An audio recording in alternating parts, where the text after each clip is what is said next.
The first thing Darren Lawson noticed when Jorina Kael stepped down from the wagon was that she wore the same faded green scarf she had worn for the past 3 autumns. The one that made her skin look like new spring leaves instead of the darker forest shade it truly was. The second thing he noticed was that she walked straight toward him instead of joining the other seasonal pickers unloading their belongings near the bunkhouse. And the third thing, the thing that made his heart forget its rhythm entirely, was the set of her shoulders and the directness in her amber eyes that told him something had changed. She climbed the 3 wooden steps to his porch where he stood with a mug of cooling tea, and she did not smile the way she usually did, that careful, pleasant smile workers gave their employers. Instead, she looked at him with an intensity that made him want to step backward, except there was nowhere to go but through his own front door. "I have wanted you since the first harvest," Jorina said, her voice low and steady as river stone. The mug slipped from his fingers. He caught it against his chest, sloshing lukewarm tea across his shirt, but he barely felt the wet spreading across the fabric. 3 years.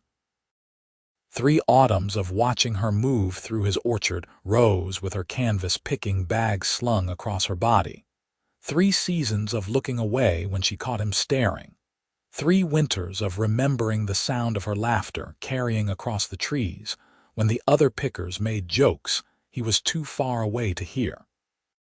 3 years of loving her in absolute silence because men like him did not speak such things to women like her, not when the world had already decided such wanting was impossible. He started, but his throat had forgotten how to shape words. She waited, patient. The morning sun caught the small tusks that curved up from her lower jaw, white against green, and he had spent so many hours imagining tracing their shape with his fingertips that his hands ached with the wanting. "I have loved you since before that," he managed. "Since the day you told Marcus his sorting was backward and then showed him the right way without making him feel small about it." Her expression shifted then, something uncertain cracking through the boldness. "That was the first day. I know. You never said, how could I?" The words came easier now, tumbling over themselves. "You come here to work, to earn wages for the winter months. You have never given me any sign that you would welcome such attention from me. I am your employer. I could not risk making you uncomfortable, could not risk you feeling you had to leave or endure unwanted courtship just to keep your position." Jorina laughed, a short, bright sound. "I have been trying to give you signs for 3 years, Darren Lawson. I thought perhaps human men were simply blind to such things." "I am blind to many things, apparently," he said, and then because his body moved before his courage could fail him, he stepped forward and kissed her. She made a small, surprised sound against his mouth, and then her hands came up to grip his shoulders, strong fingers digging into the muscle there. And she kissed him back with a fierceness that told him she had been waiting for this just as long as he had. She tasted like the road dust of travel and something sweet he could not name, and when they finally broke apart they were both breathing hard. "Well," she said, and her smile was different now, unguarded and a little dazed. "That is a much better greeting than I expected." "The others," Darren said, suddenly aware of the wagon still parked near the bunkhouse of the dozen other seasonal workers who had likely witnessed everything. "They will talk. Let them talk." Jorina's hand found his, her palm warm and calloused. "I am tired of silence." So was he. Tired of it beyond measure. The harvest began the next morning under a sky that promised fair weather, and Darren found himself distracted in ways that were both wonderful and dangerous when operating a ladder. He kept catching sight of Jorina among the trees, her picking bag gradually weighing down with Honeycrisps and Northern Spies, and each time their eyes met she would grin at him with such open happiness that he felt 20 years younger than his 34 years. Marcus, his year-round foreman, cornered him near the cider press at midday. The older man had worked the orchard since Darren's father's time, and his weathered face showed every one of his 60 years. "So," Marcus said, not looking at him, focused instead on checking the press mechanisms. "You and the Kael girl." "Yes," Darren said, because there was no point in denying what everyone had seen. "About damn time," Marcus said. "We had a pool going. I said you would wait until you were both too old to do anything about it. Cost me 3 silver. Darren felt heat creep up his neck. "You bet on my personal life. Son, everyone has been betting on your personal life. You moon after that girl like a calf after its mother." Marcus finally looked at him, and his expression was kind. "I am glad. She is good people, works hard, treats others fair. Your father would have approved."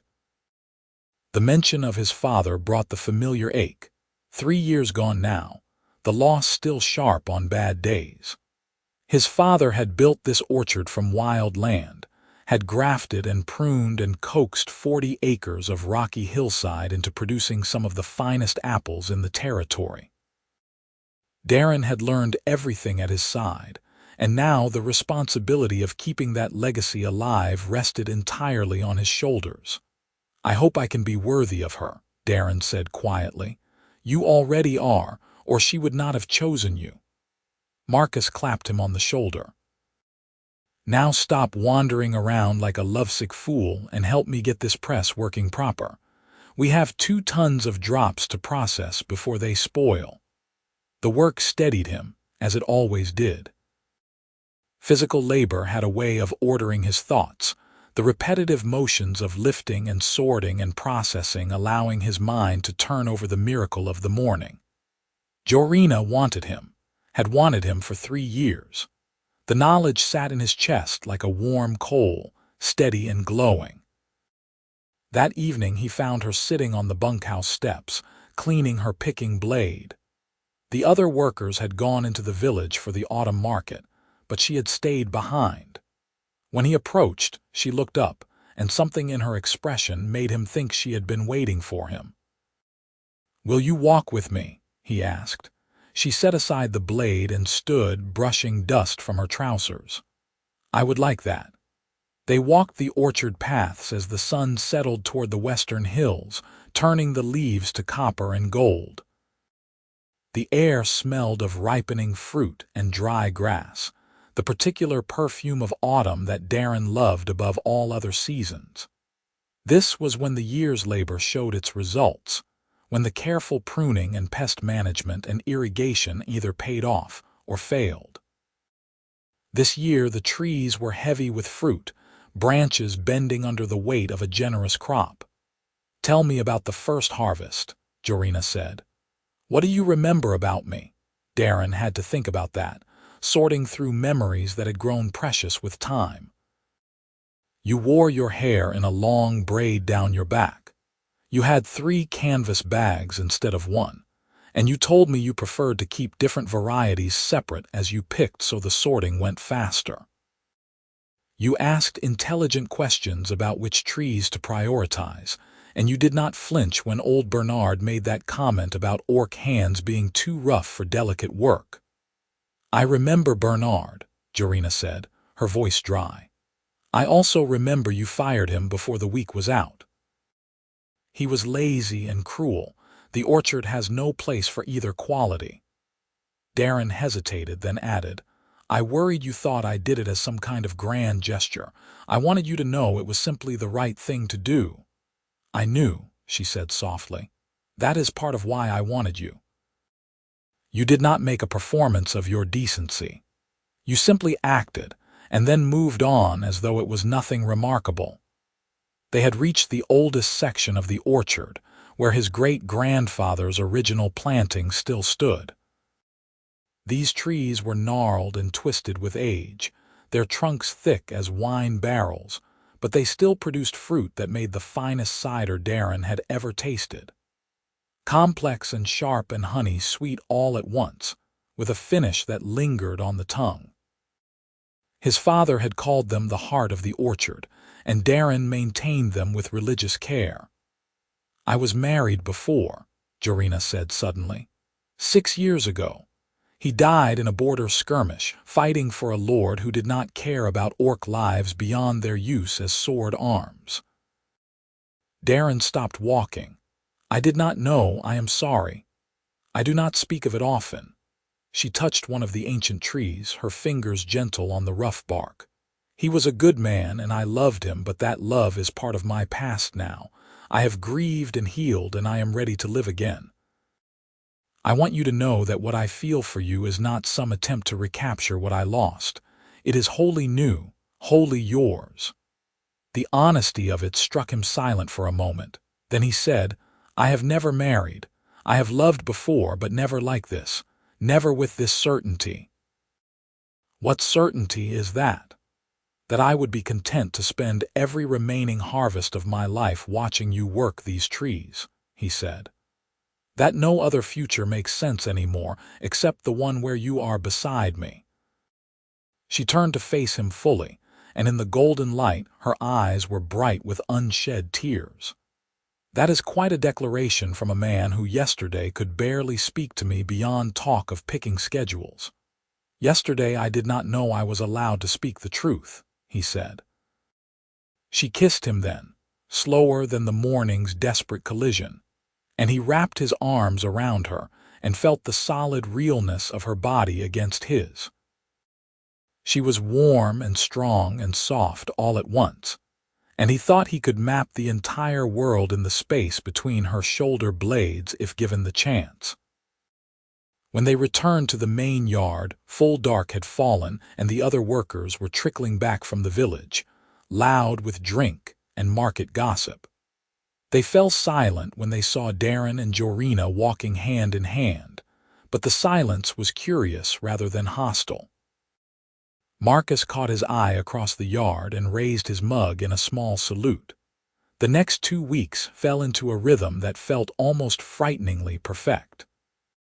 The days were filled with harvesting, the steady work of stripping the trees clean and sorting the fruit for fresh sale, storage, and cider pressing.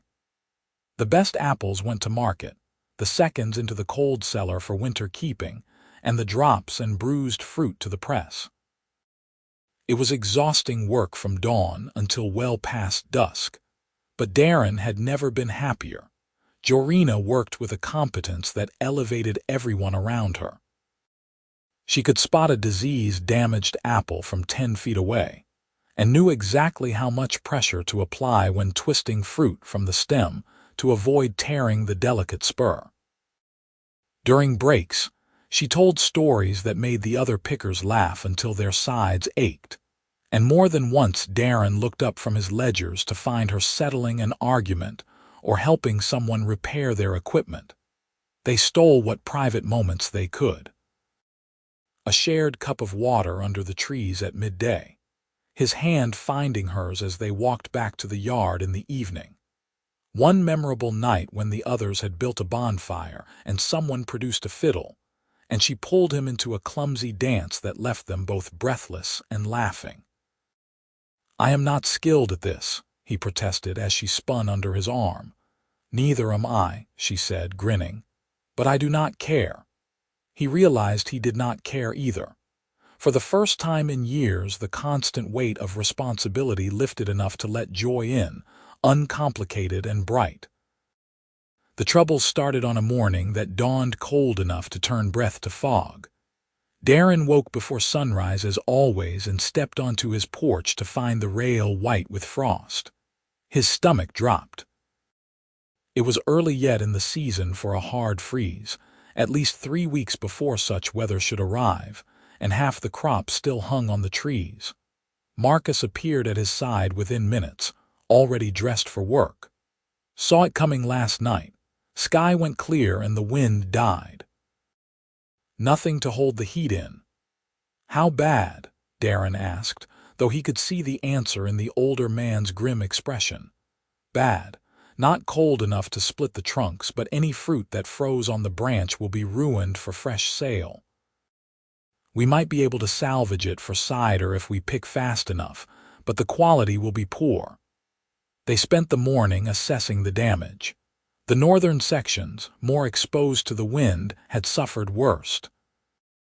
Entire rows of fruit hung slack and damaged on the branches, the cell walls ruptured by ice crystals forming in the flesh. Darren's careful calculations of projected income crumbled in his head as he walked the lines. He had already committed to wages for all the seasonal workers through the expected harvest timeline. If the crop failed, he would still owe that money, and the farm's margins were never generous. Jorina found him sitting against a tree trunk in the damaged section, his head in his hands. She lowered herself to sit beside him without speaking, her shoulder warm against his. "I may not be able to pay everyone," he said finally. "Not if we lose much more to weather. How many more weeks of harvest did you plan for? 3 at least. Maybe 4 if we were careful and selective." He looked at the damaged fruit surrounding them. "Now we have to pick everything immediately before it rots, which means shorter work period, and half of what we pick will only be fit for animal feed. Then we work fast and we work smart," Jorina said, "and we pray the weather holds." But the weather did not hold. 2 nights later another frost came, harder than the first, and this time Darren stood in his orchard at midnight with lanterns and smudge pots, desperately trying to keep the temperature just high enough to protect what fruit remained. Several of the seasonal workers joined him, Jorina among them, and they worked through the freezing night tending fires and moving the heated air with canvas sheets. By dawn, they were exhausted and filthy with soot, and the fruit they had fought to protect still showed frost damage. "This is not sustainable," Marcus said as they stood in the weak morning light. "You will burn through your fuel stores, and even then you cannot protect the whole orchard. 40 acres is too much ground." Darren knew he was right, but the alternative was watching his harvest and his livelihood die on the branch. "What would you do?" "Prioritize the heritage block," Marcus said immediately, nodding toward the ancient trees. "Those apples are what make your cider special. If you can save even half that crop, you can press something worth selling at premium price. Use that money to pay the workers and survive until next year." It made sense, brutal practical sense, but it meant abandoning 3/4 of the orchard to the mercy of the weather. Darren felt the decision settle on him like a physical weight. "Do it," he said. "Focus everything on the heritage block." They built a more permanent system over the next 2 days, constructing windbreaks from canvas and lumber and placing smudge pots in careful rows throughout the oldest section. Jorina worked beside him through all of it, her hands blistering from hammer and saw until he made her stop and bind them with cloth. She argued, but he was firm, and eventually she submitted with bad grace. "You cannot work if your hands are too damaged to grip," he said as he wrapped the strips of clean linen around her palms. "Let them heal enough to pick again." "We are losing time," she protested. "We will lose more if you injure yourself permanently." That night a stranger arrived. He rode a fine bay horse and wore the kind of expensive traveling coat that marked him as minor gentry. And when he introduced himself as Gordon Trent from the neighboring valley, Darren felt immediate distrust. The Trent family owned the largest commercial orchard in the region, hundreds of acres worked by poorly paid labor, and they had tried to buy his father's land more than once. "Heard you were having weather trouble," Trent said, accepting a cup of cider but not drinking it. His eyes moved over the farm buildings with an assessor's calculation. "Shame about the early frost. That can ruin a small operation." "We are managing," Darren said carefully. "Are you?" Trent's smile did not reach his eyes. "Because I am prepared to make an offer. Buy out your remaining crop at fair price, and I will take the heritage trees as well. I have been wanting to expand my cider operation, and those old varieties would be perfect. The heritage block is not for sale. Everything is for sale at the right price, Mr. Lawson." Trent finally sipped his cider, and Darren saw the flash of appreciation before the man controlled his expression. "This is good. Better than good. Made from those old trees, I assume."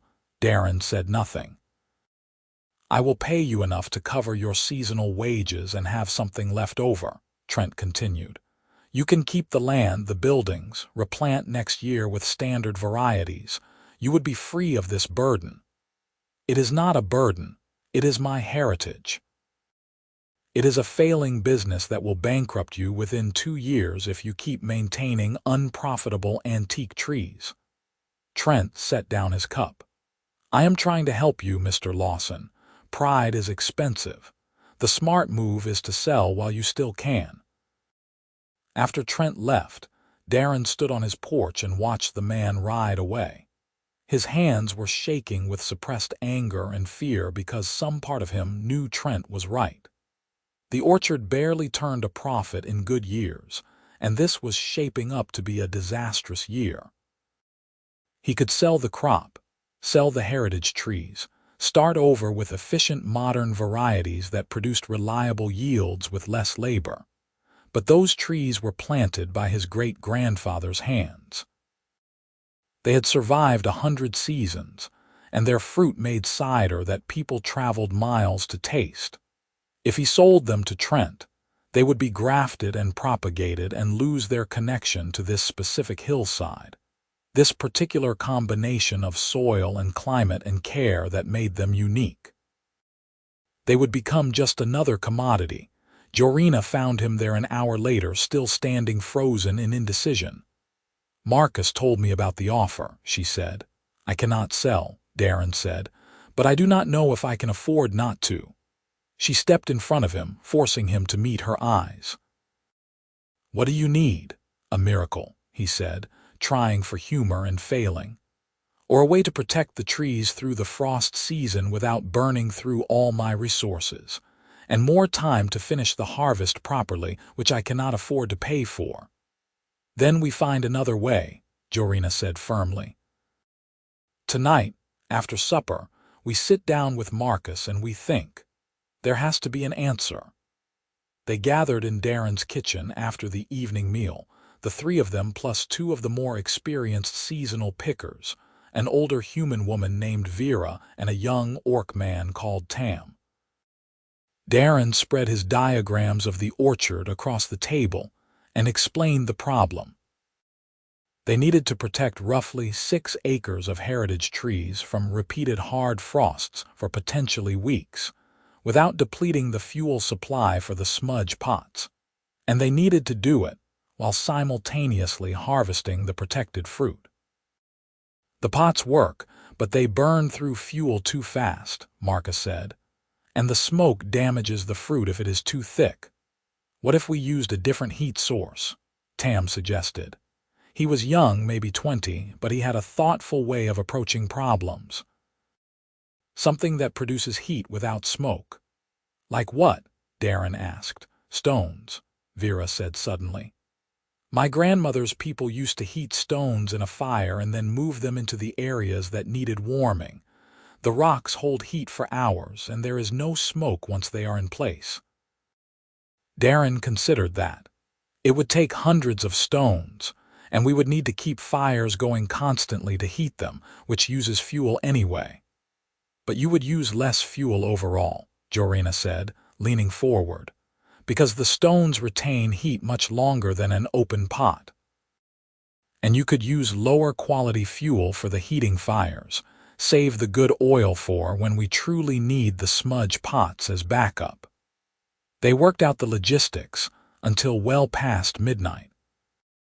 They would need to gather stones, build fire pits for heating them, and create some kind of system for moving the hot rocks safely into the orchard. It would require constant labor, teams working in shifts to keep the cycle going, but it was possible. "It will not be enough on the coldest nights," Marcus warned, "but it might get us through the moderate frosts, and we can combine it with the pots when things get bad." "Then we try it," Darren said, "starting tomorrow." The next week was the hardest work of Darren's life. They gathered river stones, hundreds of them, each one at least as large as a man's head. They built fire pits and constructed wheeled barrows with iron mesh floors to transport the heated stones. The system was clumsy at first, and more than one person got minor burns learning how to handle the rocks safely, but gradually they developed a rhythm. Jorina organized the work crews with a skill that made Darren realize she had done this kind of coordination before. She divided people into 4 shifts, ensuring everyone got enough rest, and she worked the hardest hours herself as an example. When he protested, she gave him a look that silenced his objections. "I am not fragile," she said, "and this is my fight too now. Your success is mine." The words settled into his heart and took root there. The stones worked. Not perfectly, but better than the smudge pots alone. On clear, cold nights, they rolled dozens of heated rocks into the heritage block, spacing them among the trees, and the radiant warmth kept the temperature just high enough to prevent damage. The fruit that had survived the early frosts continued to ripen, developing the complex sugars that would make exceptional cider. But the work was exhausting everyone. People were sleeping 4 hours a night if they were lucky, and tempers grew short. Small arguments flared and died. Someone left a wheelbarrow in the wrong place, and Marcus nearly broke his leg tripping over it in the dark. Vera came down with a cough that had everyone worried until it proved to be just a chest cold, not the fever that could sweep through crowded bunkhouses and kill half the workers. Darren himself was hollow with exhaustion, running on determination alone. He was trying to coordinate the heating system while simultaneously organizing the ongoing harvest, managing the cider pressing, and handling the business accounts. He knew he was making mistakes, but he could not see what else to do. One night he simply folded. He was standing at the work table in the pressing shed, trying to calculate yields, and the numbers stopped making sense. The figures swam on the page and his hand shook too badly to write. He set down the pen and pressed his palms against his eyes, fighting the urge to weep from sheer overwhelming pressure. Jorina's hand on his shoulder made him jump. He had not heard her enter. "Come with me," she said quietly. "I have to finish this." "No, you need to rest or you will collapse." Her voice was gentle but implacable. "The work will still be here tomorrow." She led him to his own house and up to his bedroom, a space he had barely seen in the past week. She pushed him to sit on the edge of the bed and knelt to remove his boots, her movements patient and careful. "I cannot stop," he said. "If I stop, everything falls apart." "Marcus can manage one night without you," Jorina said. She got his boots off and started on his shirt buttons, and he was too tired to feel anything but gratitude for the help. "You have good people working for you, Darren. Let them do their jobs. What if I lose the orchard anyway?" The fear he had been suppressing came spilling out. "What if all of this effort is for nothing and I still fail and everyone loses their wages and I have to sell everything to Trent?" "Then we will face that together," she said simply. "But you cannot make good decisions when you are exhausted enough to drop. Sleep first. Worry tomorrow." She got him down to his shirt sleeves and tucked him into bed like a child, and he was asleep before she left the room. He woke to daylight and the smell of food cooking. For a confused moment he could not remember where he was, and then memory returned in a rush and he sat up in panic.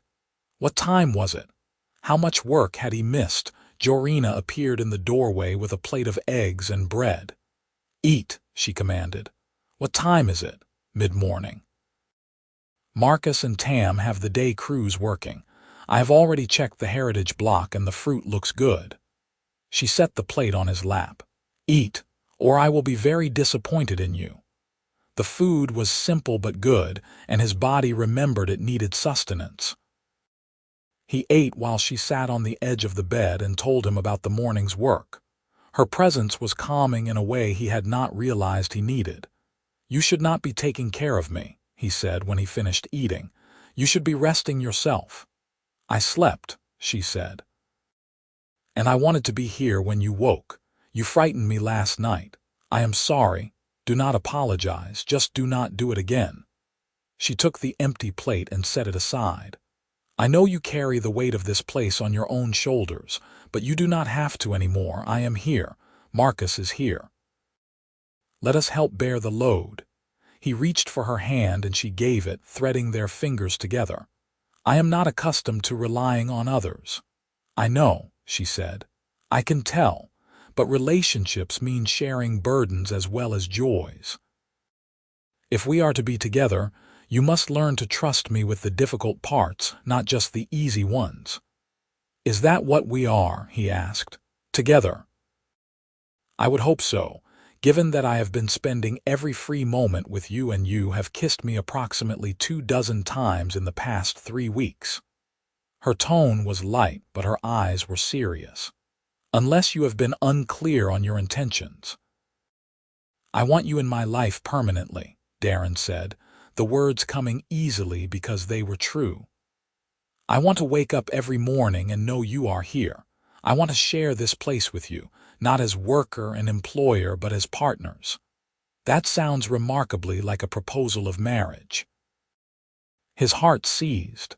It did sound like that, and he realized he meant it that way, even though it was absurdly fast and they had only been openly courting for 3 weeks.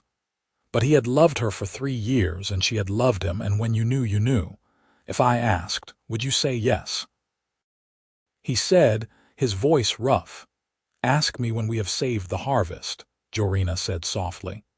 "Ask me when we are not both exhausted and frightened and running on desperation. Ask me when I can be certain you mean it and are not just seeking comfort in a difficult time." "I would mean it any time." "Then it will still be true later." She leaned forward and kissed his forehead. "Now get dressed. We have work to do, but you are going to do it rested and fed, not as a walking corpse." The next frost came 2 nights later, the hardest yet, and they fought it with every tool they had. Smudge pots and heated stones and canvas windbreaks, and sheer desperate human effort. Teams of workers moving through the heritage block all night, keeping the fires fed and the stones rolling. Darren worked shoulder to shoulder with Jorina, both of them filthy with ash and sweat, and when dawn finally came and they assessed the damage, they found the trees had survived nearly intact. "We did it," Marcus said, his voice rough with exhaustion and wonder. "We actually did it." They had. Against odds and weather and bad luck, they had protected the heritage crop through the worst the season had thrown at them. There was still more fruit to pick, still weeks of work ahead, but the majority of the precious old variety apples now sat safe in barrels waiting for the press, and what remained on the trees was hardy enough to withstand moderate cold. Trent returned 3 days later, and this time his expression was less confident. "I heard you managed to save the crop," he said. "Most of it," Darren confirmed.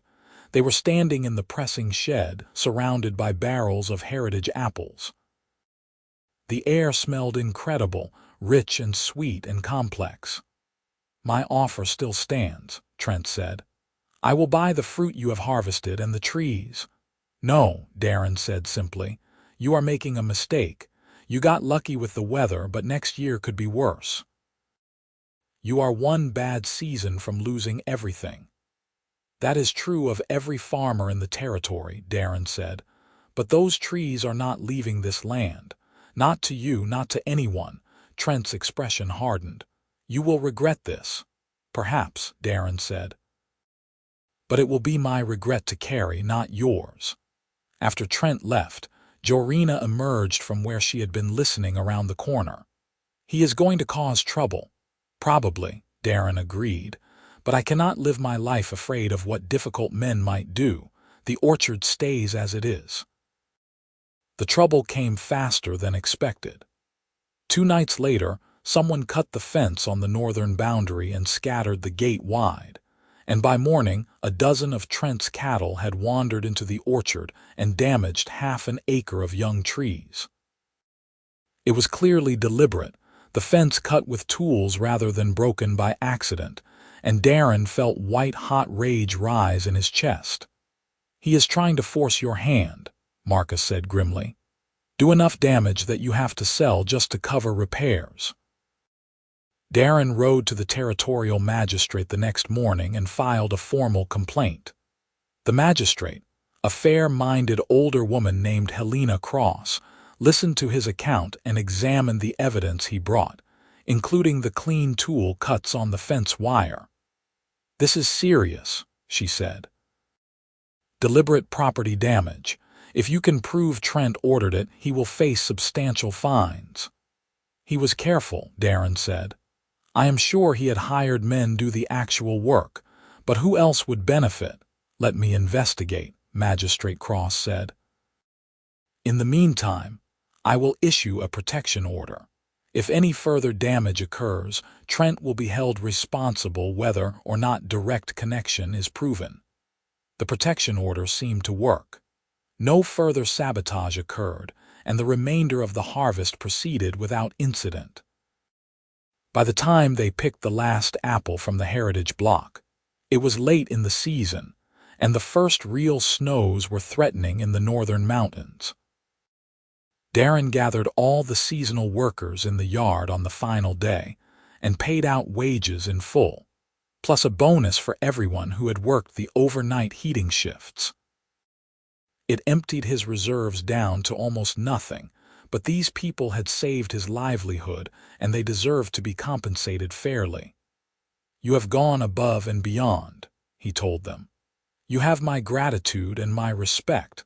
I hope you will all return next autumn." There was a small cheer, and people began to disperse, heading to the village to catch wagons back to wherever they wintered. Darren watched them go with a mixture of relief and melancholy. The farm would be quiet now, just him and Marcus and the dormant trees waiting for spring. Jorina had been helping someone load their belongings, and when she finished she walked slowly back to where he stood. Her travel pack sat by the bunkhouse door, ready for departure. "So," she said. "So," he echoed, and his heart was suddenly in his throat because he had been so focused on the harvest that he had not thought about the fact that she would leave. "I need to ask you something," Jorina said. "And I need you to answer honestly, even if you think it might hurt my feelings. Anything. Do you want me to stay?" He stared at her. "Of course I want you to stay. I thought you knew that." "Wanting and asking are different things," she said carefully. "You have not asked. And I do not want to be someone who assumes and then finds myself unwelcome." "You could never be unwelcome." Darren took her hands, holding tight. "I have been too afraid to ask because I could not imagine you would want to give up your freedom to tie yourself to a struggling orchard and a man who barely knows how to express his feelings properly." Jorina laughed, bright and startled. "I do not want freedom if it means leaving you. I want this place. I want these trees and this life, and I want you, stubborn and worried and noble as you are." "Then stay," Darren said. "Please stay. Not as a worker, as my partner, as my wife if you will have me."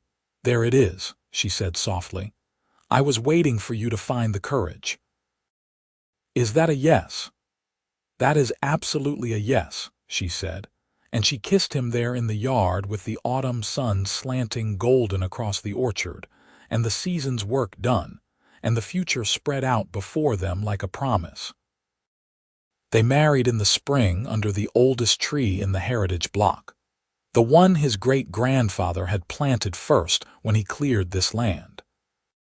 It was a small ceremony, just Marcus and Vera and a handful of friends from the village, and Magistrate Cross officiated with a warmth that made the formal legal words sound like poetry. Jorina wore a dress the color of new leaves and flowers in her dark hair, and when she smiled at him, Darren felt his chest tighten with the sheer enormity of his happiness. They exchanged simple vows, promises of partnership and faithfulness and shared labor, and when he slipped the ring on her finger, he felt the click of everything falling into place. The orchard prospered in the years that followed. The heritage cider developed a reputation that brought buyers from across the territory, willing to pay premium prices for the complex layered flavor that could only be achieved with those ancient apple varieties. Darren was able to expand the operation gradually, hiring year-round help and improving the facilities while keeping the heart of the place unchanged. Jorina proved to be a gifted manager, handling the business accounts and worker relations with a competence that freed Darren to focus on the agricultural side. Together, they made decisions about grafting and planting, about which experimental varieties to trial and which traditions to maintain. It was partnership in the truest sense, each of them contributing their strengths. Trent made one final attempt to buy the orchard 2 years after the marriage, and this time Jorina was the one who met him at the gate. "No," she said before he could even make his offer. "I was not speaking to you," Trent said, his tone dismissive. "I am half owner of this property," Jorina said calmly, "which means you need my agreement as well as my husband's, and you will never have it, so stop wasting everyone's time." Trent looked at her for a long moment, and whatever he saw in her expression made him turn his horse and ride away without another word. He never returned.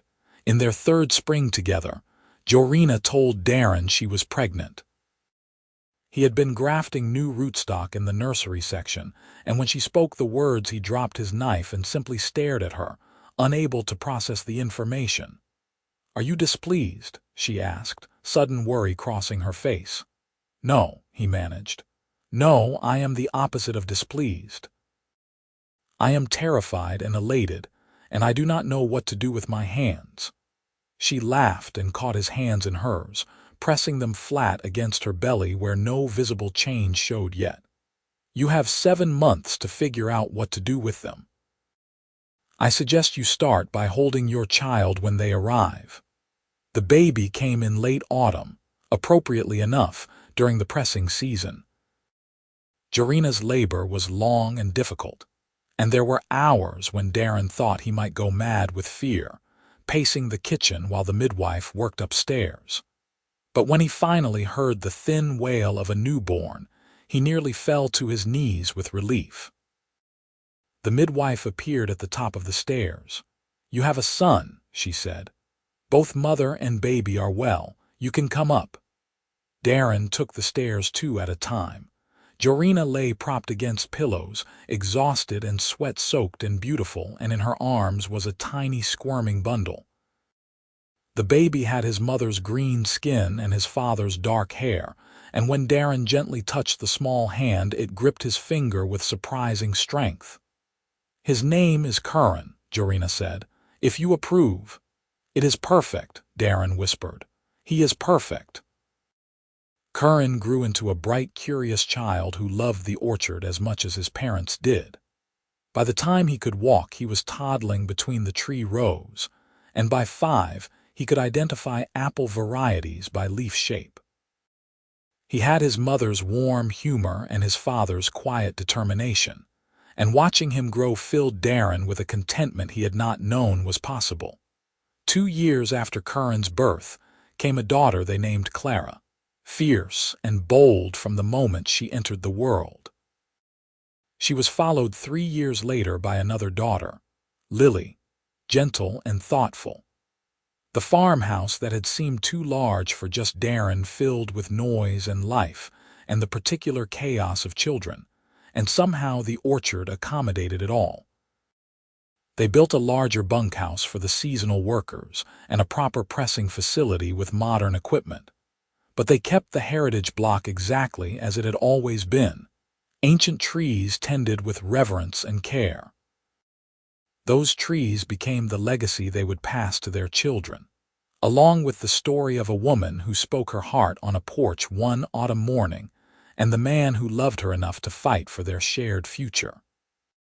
On their 10th anniversary, Darren and Jorina walked the orchard paths together after the children were asleep, following the route they had taken on that first evening so many years before. The trees were heavy with nearly ripe fruit, the air golden with late summer light, and everything smelled of home. "You remember what you said to me the day we met?" Darren asked. "I said many things that day," Jorina said, but she was smiling. "Which part?" "The part where you asked why I fired Bernard." "I remember." She leaned against him as they walked. "You told me the orchard had no place for cruelty or laziness." "I was trying so hard to sound professional," Darren said, "to hide how much I wanted to impress you. You did impress me. That is why I came back the next year, and the year after that." She stopped walking and turned to face him. "I spent 3 autumns working up the courage to speak, and I have never regretted finally finding my voice." "I have never regretted kissing you on that porch," Darren said. "Or any of the 1,000 kisses since. Or the life we have built together. No regrets at all," she teased. "Well, I regret not asking you to stay years earlier," he admitted. "Think of all the time we wasted." "We were not wasting time. We were learning to trust what we felt." Jorina reached up to cup his face in her palm. "And now we have forever to continue learning each other." They stood there as the sun set and the crickets began their evening song, 2 people who had found each other against odds and built something lasting from shared labor and stubborn hope. The orchard stretched around them, rooted deep and reaching high, and somewhere in the house their children slept safe, and the future waited full of promise. It was, Darren thought as he held his wife close, more than he had ever imagined possible that morning 10 years ago when she climbed his porch steps and spoke the words that changed everything. More than any man deserved, really, but he would spend the rest of his life trying to be worthy of the gift. Marcus found them there an hour later, standing together under the stars. "Pressing schedule for tomorrow," he said gruffly, holding out a slate with the day's plans sketched in chalk. Darren took it and reviewed the notations, then handed it to Jorina, who made 2 small corrections before handing it back. "Looks good," Darren said. "We will start at dawn." Marcus nodded and turned to go, then paused. "You 2 have built something good here. Your father would be proud." After he left, Jorina looked up at Darren. "He is right, you know. This place is everything you hoped it would be." "We hoped," Darren corrected. "There is no this place without you. You saved the orchard as much as I did. More, maybe. We saved it together," Jorina said firmly. "And we will keep saving it together, year after year, harvest after harvest." That became their rhythm, the pattern of their shared life. Spring for grafting and pruning, summer for thinning and pest management, autumn for harvest and pressing, winter for rest and planning. The children grew and learned the work, each finding their own place in the orchard's ecosystem. Curran took to the grafting and propagation with an almost preternatural skill. Clara loved the business side, her sharp mind perfectly suited to managing accounts and negotiating sales. Lily was happiest in the heritage block, tending the ancient trees with a patience that reminded Darren of his father. They added a 4th child when Darren was 42, an unexpected gift they named Anna. She came late in the season of their lives, but no less loved for the surprise, and she grew into a bright, laughing presence who could make even the hardest workday feel lighter. The orchard continued to prosper. Their heritage cider won awards at the territorial fair 3 years running, and buyers began placing orders months in advance. They were able to purchase an adjacent property when the owners retired, expanding their holdings while maintaining the same careful standards of quality and worker treatment that had always defined the operation. Jorina hired preferentially from the orc communities in the borderlands, and gradually the seasonal workforce became more diverse. Where once she had been the only orc among the pickers, now there were dozens who returned year after year, bringing family members and friends. The bunkhouse culture shifted and strengthened, becoming a place where people felt genuinely valued rather than simply used for their labor. Not everyone in the region approved. There were mutterings in the village about orc workers taking jobs from humans, and one memorable town meeting where a merchant accused Darren of lowering wages by hiring non-humans. Jorina attended that meeting with him, and when the merchant finished his rant, she stood up to respond. "I am his wife," she said calmly.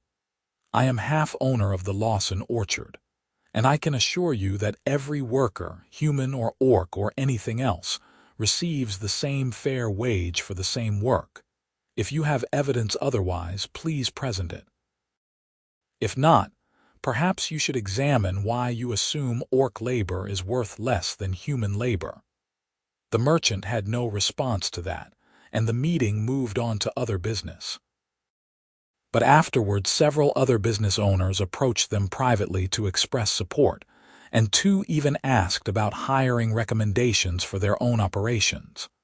Small changes, but meaningful ones. The years accumulated gently.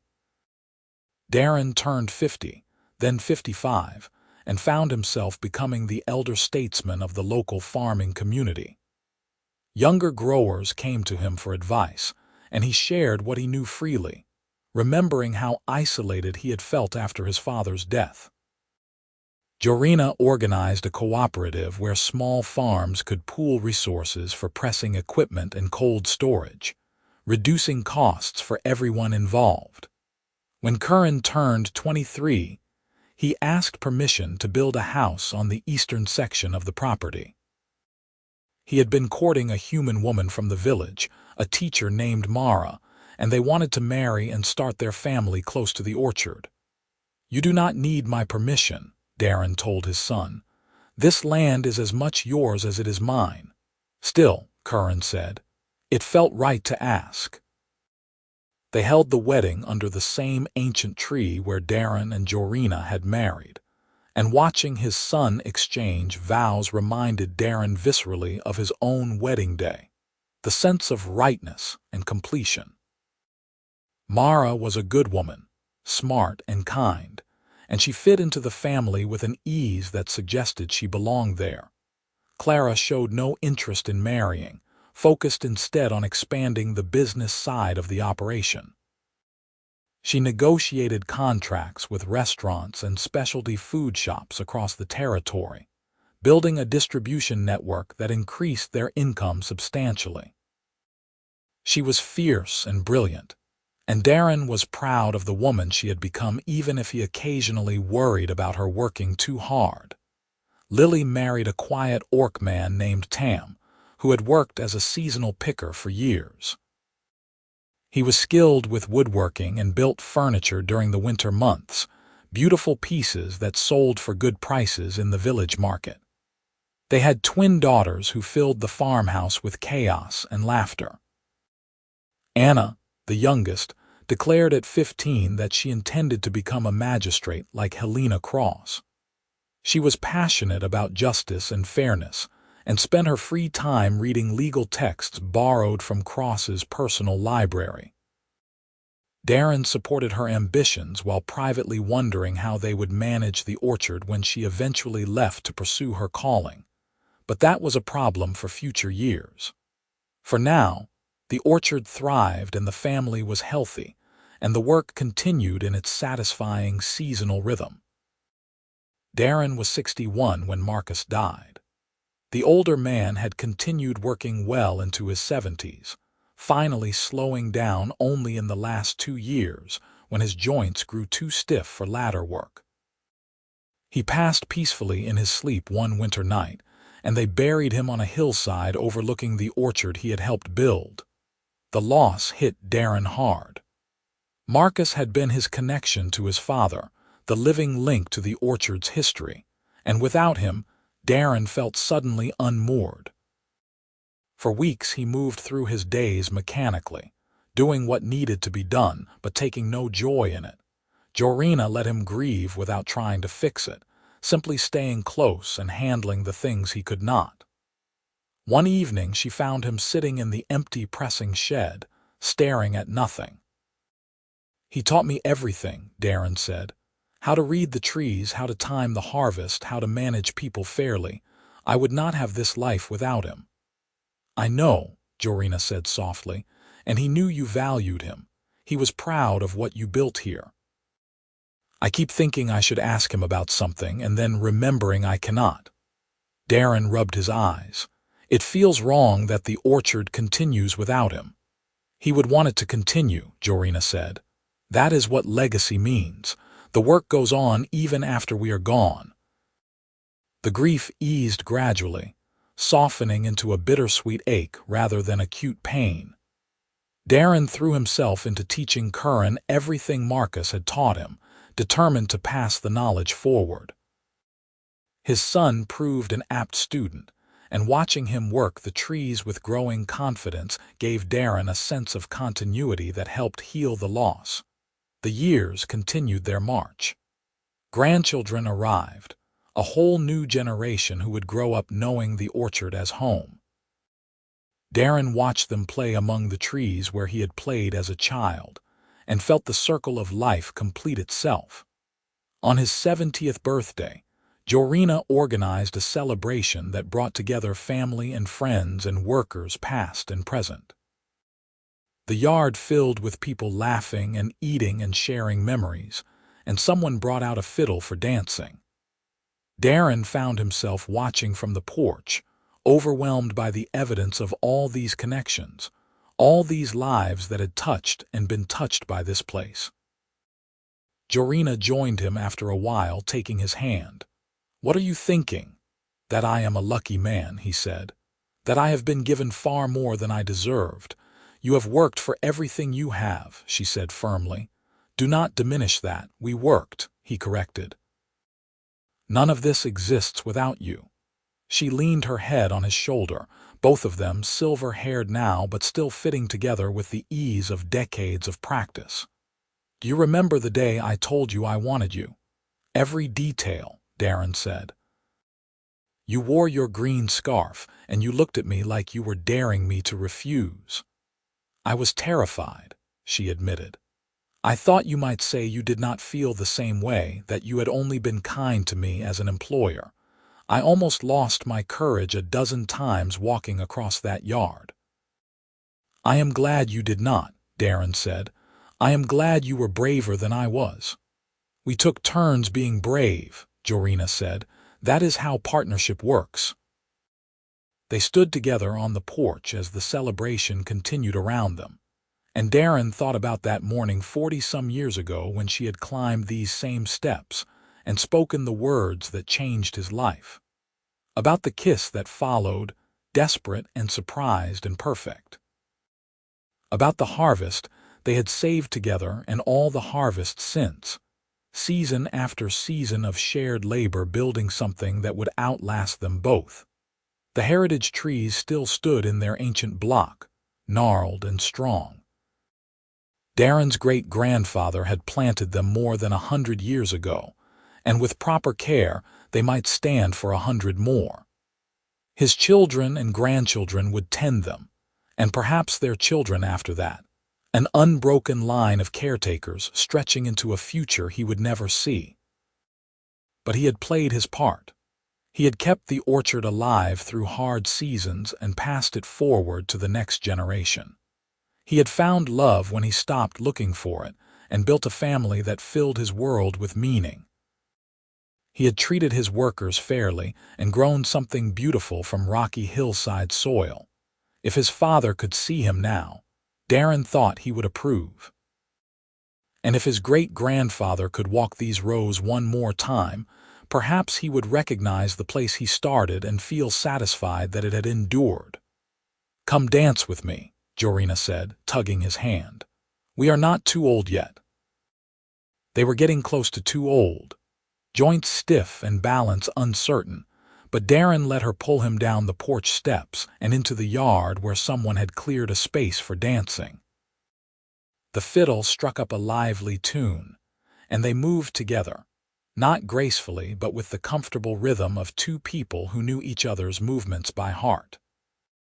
Around them, their family danced and laughed and celebrated, and above them the sky slowly filled with stars, and somewhere in the orchard the trees whispered in the evening breeze, keeping their silent watch over everything below.